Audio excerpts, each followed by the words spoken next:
This is UN News Today with me, Ileana Exaras. UN Human Rights Chief Volker Turk says the Myanmar military's flawed election process has only exacerbated violence and social division.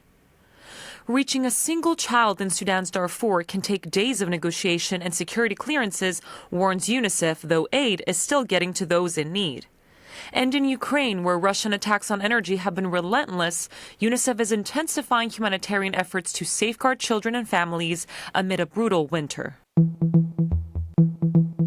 Having just returned from a 10-day mission to Darfur in Sudan, the UN Children Agency's UNICEF spokesperson for the country, Eva Hines, spoke to journalists in Geneva on Friday about what she experienced there. The prolonged conflict between the Sudanese armed forces and the paramilitary rapid support forces has led to what the UN calls the world's largest humanitarian crisis. Ms. Hines said that reaching a single Darfuri child can take days of negotiation, security clearances, and travel across sand roads amid shifting front lines.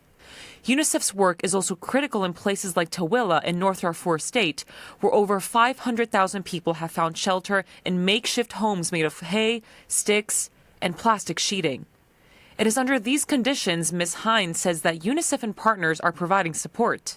In just 2 weeks, UNICEF and partners vaccinated over 140,000 children, treated thousands for illness and malnutrition, restored safe water to tens of thousands, opened temporary classrooms, and provided food, protection, and psychosocial care. It's painstaking, precarious work, delivered one convoy, one clinic, one classroom at a time. But for children in Darfur, it's the thin line between being abandoned and being reached. As Myanmar marks 5 years since the military coup this weekend, UN Human Rights Chief Volker Turk on Friday deplored that the conduct of the recent military-run elections, where opposition candidates were barred from standing, is a flagrant abuse of citizens' rights.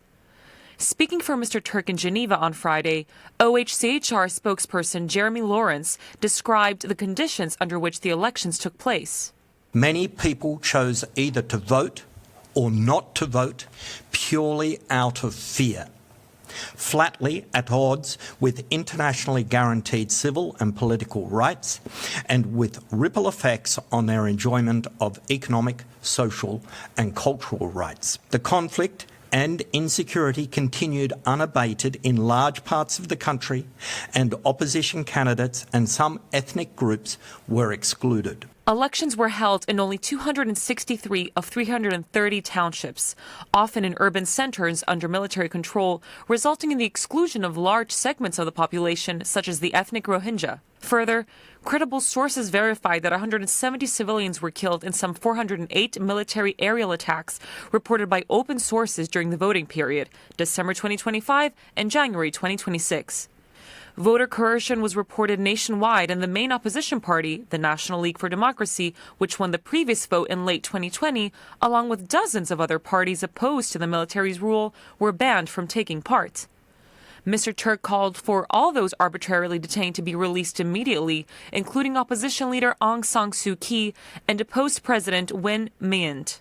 Ukraine is once again facing a bitterly cold winter, with temperatures regularly dropping to around minus 20 degrees Celsius or minus 4 Fahrenheit.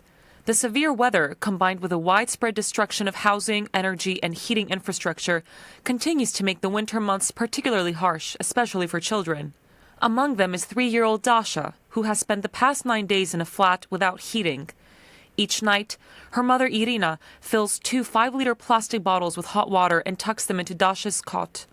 The challenges are compounded by rising poverty. Among households with children, the rate has increased from 43% in 2021 to 65% in 2023. Today, around 3.3 million people, including more than 500,000 children, remain displaced within Ukraine. Last year, the UN Children's Agency's UNICEF winter response reached 2.3 million people, including 380,000 children. In 2026, UNICEF appealed for $65 million to meet the needs of at least 1 million vulnerable people, including 170,000 children.